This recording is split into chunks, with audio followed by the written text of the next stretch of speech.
വറുത്ത ചിക്കൻ കറി വെക്കാനായിട്ട് ഞാനിവിടെ 1 കിലോ ചിക്കൻ നന്നായിട്ട് കഴുകി വാരി എടുത്തിട്ടുണ്ട്. ചിക്കൻ നല്ലതായിട്ട് കഴുകി ഇച്ചിരി വിനീഗറൊക്കെ ഇട്ട് നന്നായിട്ട് തിരുമ്മി കഴുകിയെടുത്ത ചിക്കനാണിത്. 1 കിലോ ഉണ്ട്. ഇനി നമുക്കൊരു പാത്രത്തിലേക്ക് ഇടാം. നന്നായിട്ട് വെള്ളം തോരാൻ വെച്ചിരുന്നു. ഇനി ഈ ചിക്കനിലേക്ക് നമുക്കിനി ഒരു 1/2 ടേബിൾ സ്പൂൺ പെപ്പർ പൊടി ഇട്ട് കൊടുക്കണം. പിന്നെ 1 ടേബിൾ സ്പൂൺ മുളക് പൊടി നമ്മൾ ചിക്കൻ കറിക്ക് ഇടുന്നുണ്ട്. ഇപ്പം നമ്മൾ ഈ വറക്കുന്ന ചിക്കനിൽ ഇതെല്ലാം പിടിക്കണമല്ലോ. അപ്പം 1 ടേബിൾ സ്പൂൺ മുളക് പൊടി, 1/2 ടേബിൾ സ്പൂൺ പെപ്പർ പൊടി, പിന്നെ ഒരു 2 നുള്ളു മഞ്ഞൾപ്പൊടി, പിന്നെ ടേസ്റ്റിന് ആവശ്യമായിട്ടുള്ള ഉപ്പ്,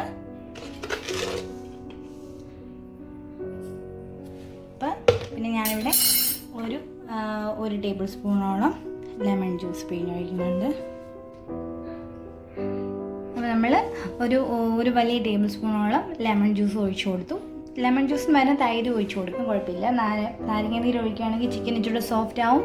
നമ്മൾ ഓയിലിൽ വറക്കുമ്പോഴത്തേന് ആ ഓയിലൊന്നും ഒത്തിരി ചിക്കനിലോട്ട് പിടിക്കാതിരുന്നുള്ളൂ. അപ്പോൾ ഇത്രയേ ഉള്ളൂ. നമ്മുടെ ചിക്കൻ ഒന്ന് മാരിനേറ്റ് ചെയ്ത് നമുക്കൊരു 1 hour വെക്കണം. തേച്ച് പിടിപ്പിച്ച് 1 മണിക്കൂർ വെക്കുക. അതിനുശേഷം ഫ്രൈ ചെയ്തിട്ട് നമുക്കത് കറിയാക്കാം. ഈ ഒരു റെസിപ്പി നമുക്ക് ഫ്രൈഡ് റൈസിനും ഇങ്ങനെ ചെയ്തിട്ട് ബിരിയാണി ആക്കാൻ നല്ല ടേസ്റ്റ് ആയിരിക്കും. ദമ്മിട്ട് ബിരിയാണി ഉണ്ടാക്കാം. പിന്നെ ഫ്രൈഡ് റൈസിനൊക്കെ നല്ലൊരു റെസിപ്പിയാണ്. പൊറോട്ടയ്ക്കൊക്കെ നമ്മുടെ കേരള പൊറോട്ടയ്ക്കൊക്കെ പറ്റിയ നല്ലൊരു കറിയാണ് വറുത്ത കോഴിക്കറി വെക്കുന്നത്. നന്നായിട്ട് തേച്ച് പിടിപ്പിച്ചിട്ട് അരച്ച് വയ്ക്കുക. ഇപ്പം നമുക്ക് ചിക്കനെ പിടിക്കാൻ മാത്രമായിട്ടുള്ള മുളക് പൊടിയൊക്കെ മതി. കാരണം നമ്മളിത് വറുത്തെടുത്ത് കഴിഞ്ഞ് കറിയാക്കുമ്പോൾ നമ്മൾ വീണ്ടും മസാല എല്ലാം ചേർക്കുന്നുണ്ട്. സവോള, ടൊമാറ്റോ എല്ലാം ചേർക്കുന്നുണ്ട്. ചിക്കൻ മാരിനേറ്റ് ചെയ്തത് ഇനി നമുക്ക് അടച്ചു ഒരു മണിക്കൂറോളം മാക്സിമം പുറത്ത് തന്നെ വെക്കണം. എന്നിട്ട് നമുക്ക് ഫ്രൈ ചെയ്തെടുക്കാം. ആ ടൈമിൽ നമുക്ക് ബാക്കിയുള്ള ഇൻഗ്രീഡിയൻസ് എന്തൊക്കെയാണെന്ന് നോക്കാം. ഒരു മീഡിയം സവോളയും അതുപോലെ അതിനകത്ത് ഒരു പിടി നമ്മുടെ കറിവേപ്പിലയും കൂടി ഇട്ടൊന്ന് ഫ്രൈ ചെയ്തെടുക്കണം. നമ്മൾ വറുത്ത് ചിക്കൻ ഫ്രൈ ചെയ്ത് കറി വെക്കുമ്പോൾ അതിനകത്ത് ചേർക്കാനായിട്ടാണ്. ചിക്കൻ ഫ്രൈ ചെയ്ത് കറി വെക്കുന്നതിന് വേണ്ട ഇൻഗ്രീഡിയൻസ് ആണ് ഒരു ചെറിയ സവോള പൊടിയായിട്ട് അരിഞ്ഞത്, പിന്നെ കുറച്ച് ഇഞ്ചി പൊടിയായിട്ട് അരിഞ്ഞത്, വെളുത്തുള്ളി പൊടിയായിട്ട് അരിഞ്ഞത്, പച്ചമുളക്, പിന്നെ തക്കാളി, ഒരു വലിയ തക്കാളി. അതുപോലെ ഞാൻ ആദ്യം കാണിച്ചായിരുന്നു നമ്മൾ കുറച്ച് ഓണിയനും കറിവേപ്പിലയും കൂടി ഇട്ട് നമ്മൾ ഫ്രൈ ചെയ്തെടുത്തിട്ടുണ്ട്. ഇതിൽ ഒരു പിടി നമ്മുടെ ചിക്കൻ കറിക്കകത്ത് പൊടിച്ച് ചേർക്കും. ചിക്കൻ ഫ്രൈ ആയിക്കഴിഞ്ഞ് നമുക്ക് ഈ മസാലക്കൂട്ട് ഉണ്ടാക്കണം. ഈ കറി നെയ്ച്ചോറിന്, അതുപോലെ നമ്മുടെ ഫ്രൈഡ് റൈസിന്, ബിരിയാണി, ഈ കറി ഉണ്ടാക്കിയിട്ട് നമുക്ക് ബിരിയാണി സെറ്റ് ചെയ്തെടുക്കാം. അതിനെല്ലാം നല്ല ഒരു ടേസ്റ്റി ആയിട്ടുള്ള കറിയാണ്. പിന്നെ നമുക്ക് ചിക്കൻ നന്നായിട്ട് ഫ്രൈ ആക്കി എടുക്കണം. ഒരുപാട് ടൈറ്റ് ആവില്ല, എന്നാലും ഒരു നോർമൽ രീതിയിൽ നല്ലതായിട്ട് ഫ്രൈ ചെയ്തെടുക്കണം.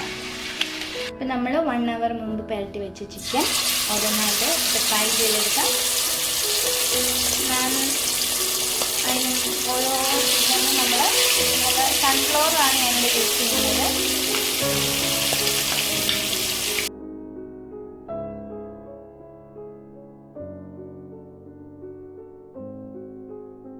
നമുക്ക് കോരി മാറ്റാം. ഫ്രൈ ആയിട്ടുണ്ട്.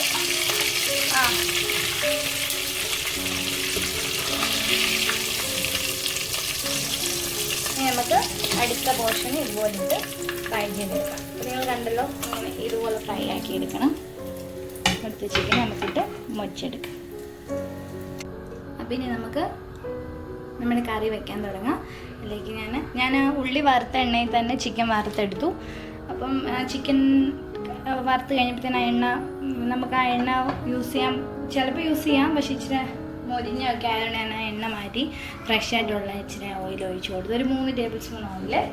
ഇതിലേക്ക് നമുക്കിനി അരിഞ്ഞ് വെച്ചിരിക്കുന്ന ഇഞ്ചി, വെളുത്തുള്ളി, പച്ചമുളക്, സവോള ഇത്രയിട്ട് വഴറ്റിയെടുക്കാം. നമ്മളിനി കടുവൊന്നും വറക്കുന്നില്ല ഈ ചിക്കന്.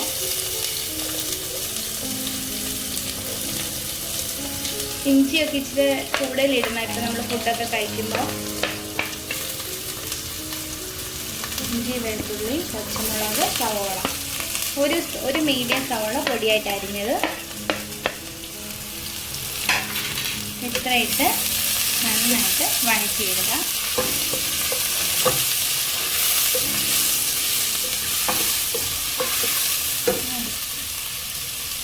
സവോള പെട്ടെന്ന് വഴന്നിട്ടാനായിട്ട് നമുക്ക് കുറച്ച് ഉപ്പ് ചേർത്ത് കൊടുക്കുക.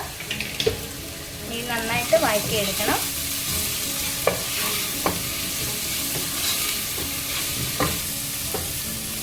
സവാള ഒന്ന് വഴന്നിട്ടുണ്ട്. ഇനി നമുക്ക് അതിലേക്ക് കുറച്ച് മഞ്ഞൾപ്പൊടി ഇട്ട് കൊടുക്കാം.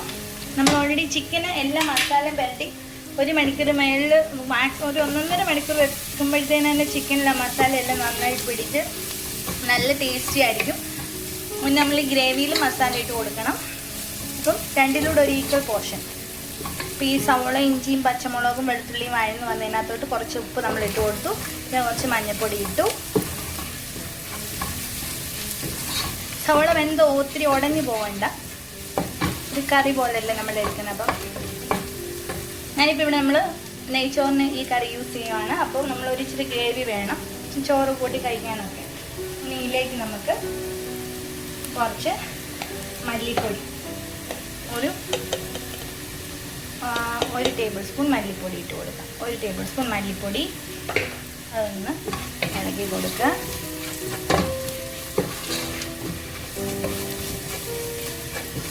അതിൻ്റെ പച്ചമണമൊക്കെ ഒന്ന് മാറി മൂക്കത്ത്. ഇനി അതിലേക്ക് നമുക്ക് 1 ടേബിൾ സ്പൂൺ മുളക് പൊടി. നമ്മൾ 5 പച്ചമുളക് ഇട്ടായിരുന്നു. ചിക്കൻ നല്ലതായിട്ട് 1 ടേബിൾ സ്പൂൺ മുളക് പൊടി ഇട്ടായിരുന്നു ചിക്കൻ വറക്കാൻ. ഇതിൽ ഉള്ളി വഴറ്റുമ്പോൾ 1 ടേബിൾ സ്പൂൺ മുളക് പൊടി. നോർമൽ ചിക്കൻ കറി വെക്കുന്നതല്ലേ. പിന്നെ ചിക്കനെ വറുത്ത് കറി വെക്കുമ്പോൾ ഒരു പ്രത്യേക രുചിയൊക്കെയാണ്. ഇനി ഇതിലേക്ക് നമുക്ക് 1/2 ടേബിൾ സ്പൂൺ ഇറച്ചിക്കൂട്ടിട്ട് കൊടുക്കാം.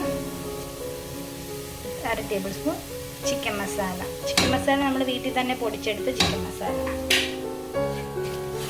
ഇനി അതിലേക്ക് നമുക്ക് അരിഞ്ഞു വെച്ചിരിക്കുന്ന തക്കാളി ഇട്ട് കൊടുക്കാം. ഒരു മുഴുത്ത തക്കാളി പൊടിയായിട്ട് അരിഞ്ഞത്.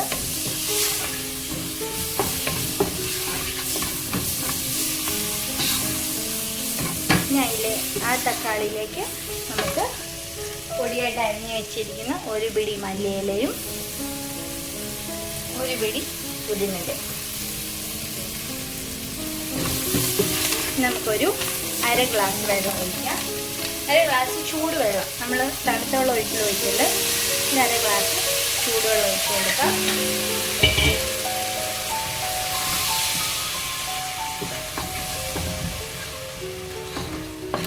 സവാള നന്നായിട്ട് വെന്തുടങ്ങിയിട്ടുണ്ട്. ഇതിലേക്ക് നമുക്ക് 1 വലിയ ടേബിൾ സ്പൂൺ തൈര് ചേർത്ത് കൊടുക്കണം. 1 ടേബിൾ സ്പൂൺ തൈര് ചേർത്ത് കൊടുത്ത് നന്നായിട്ട് ഇളക്കി ഇതിലേക്ക് നമ്മൾ വറുത്ത് വെച്ചിരിക്കുന്ന ചിക്കൻ ഇട്ട് കൊടുക്കുക. ഇത് നന്നായിട്ടൊന്ന് മിക്സ് ചെയ്യുക. ഇനി ഇതിലേക്ക് നമ്മൾ പകുതി മിക്സ് ചെയ്തു. ഇനി ഇതിലേക്ക് നമ്മൾ വറുത്ത് വെച്ചിരിക്കുന്ന ഒണിയനും വറുത്ത് വെച്ചിരിക്കുന്ന ഒരു വലിയ കഷ്ണം ഒണിയനും കറി ലീവ്സും ഉണ്ട്. അതൊന്ന് പൊടിച്ച് ചേർത്ത് കൊടുക്കാം. 1 പിടി ആവശ്യമുള്ളൂ. നന്നായിട്ടൊന്ന് മിക്സ് ചെയ്യുക. ഇനി ഇതിലേക്ക് ഗ്രേവിക്ക് ആവശ്യമായിട്ട് നല്ല ചൂടുവെള്ളം.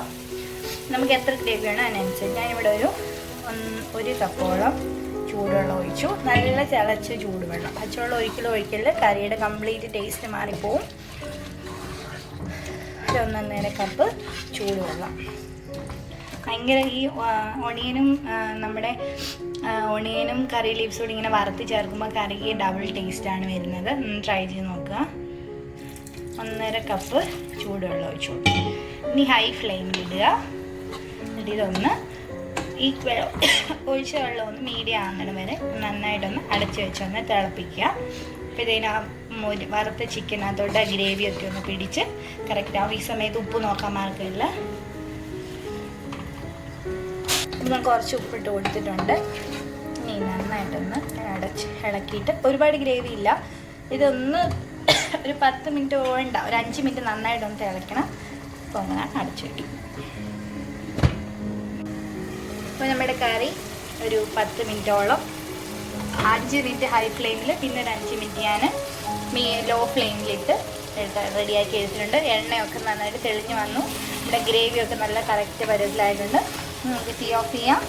ഈ കറി പൊറോട്ട, നെയ്ച്ചോറ്, അതുപോലെ നമ്മുടെ നല്ല പാലപ്പം അതിനൊക്കെ കൂടി കഴിക്കാൻ പറ്റിയ ഒരു സൂപ്പർ കറിയാണ്.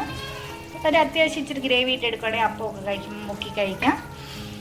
അപ്പം നമ്മുടെ അടിപൊളി ഫ്രൈ ചെയ്ത വറുത്ത കറി വെച്ച കോഴിക്കറി റെഡി ആയിട്ടുണ്ട്. നിങ്ങളും ട്രൈ ചെയ്ത് നോക്കുക. വളരെ സൂപ്പർ ടേസ്റ്റി ആയിട്ടുള്ളൊരു കറിയാണ്. അപ്പോൾ ഈ റമദാൻ സീസണിൽ നോമ്പ് തുറയ്ക്കൊക്കെ നിങ്ങളിങ്ങനെ കറി ചെയ്ത് നോക്കുക. നിങ്ങൾ കമൻറ്റ്സ് പറയുക. നമ്മുടെ ചാനൽ പുതിയതായിട്ട് കാണുന്നവരാണെങ്കിൽ തീർച്ചയായിട്ടും നിങ്ങൾ സബ്സ്ക്രൈബ് ചെയ്യാൻ മറക്കരുത്. പുതിയ പുതിയ റെസിപ്പീസിനായിട്ട് കാത്തിരിക്കുക. അപ്പം സ്റ്റേ സേഫ്, സ്റ്റേ ഹോം. അപ്പം നെക്സ്റ്റ് റെസിപ്പിയുമായി കാണുന്നവരെ thanks for watching my channel. By.